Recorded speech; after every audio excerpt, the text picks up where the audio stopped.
We don't care. The United States and NATO, we do not care how many Ukrainians die, not civilians, not women, not children, not soldiers.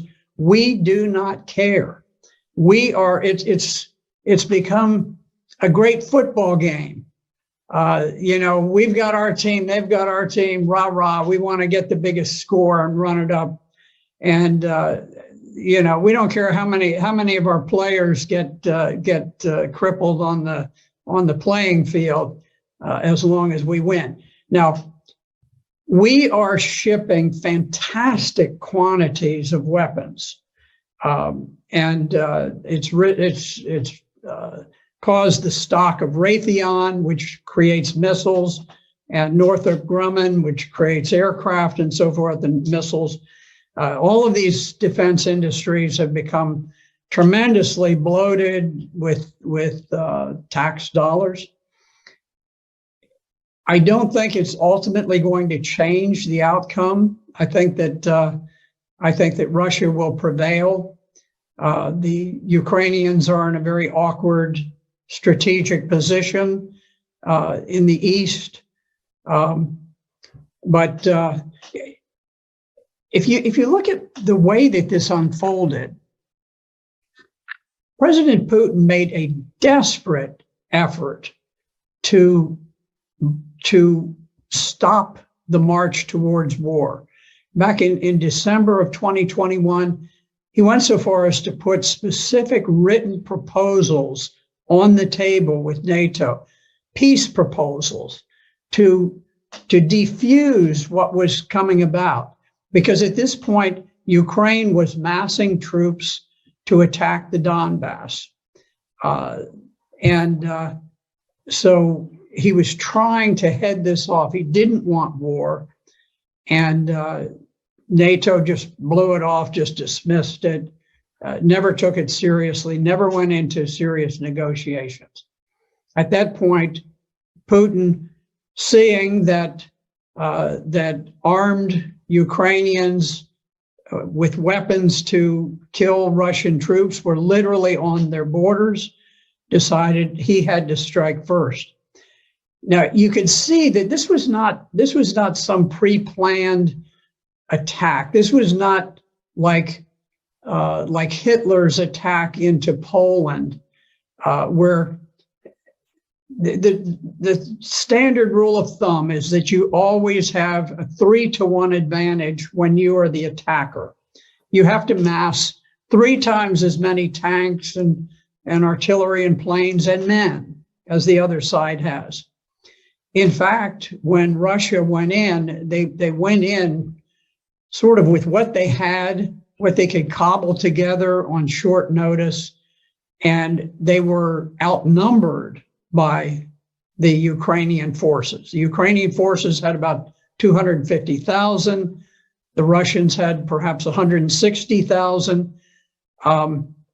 So instead of having 3 times as many, they actually had fewer troops than the Ukrainians, but they were forced to attack to try to preempt the battle that was looming, where the Ukrainians had massed these forces against the Donbass.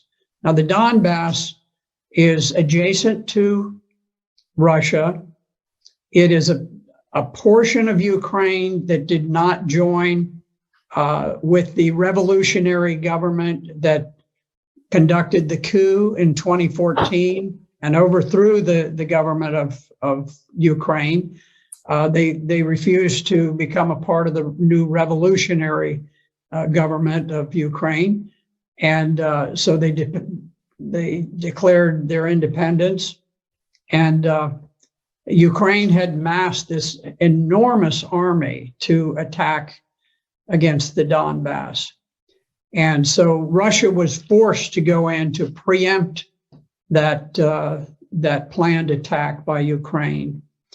And you could see that Russia very much hoped that they could conduct this special operation without unduly causing casualties for the Ukrainians, because they they think of the Ukrainians, or at least they did think of the Ukrainians as brother Slavs, that they wanted to have good relations.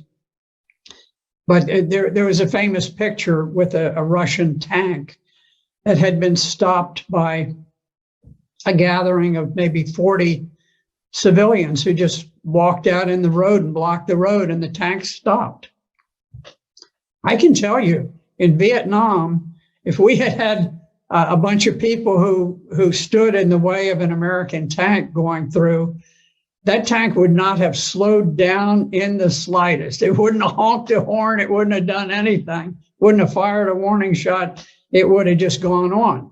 And I think that's more typical. I'm not criticizing the Americans.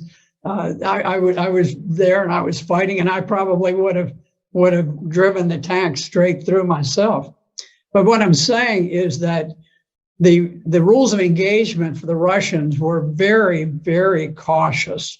They didn't want to create a great deal of hatred and animosity. The Russians did not go in. They did not bomb the electrical system, the media systems, the water systems, all of these, the bridges and so forth.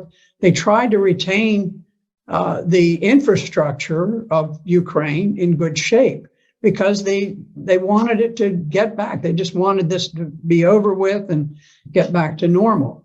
It didn't work. The Ukrainians, the resistance was unexpectedly hard. The Ukrainian soldiers fought with great valor, great heroism, and so now the game has been upped and it's become much more serious. But it is amazing to look and to see that Russia dominates the air.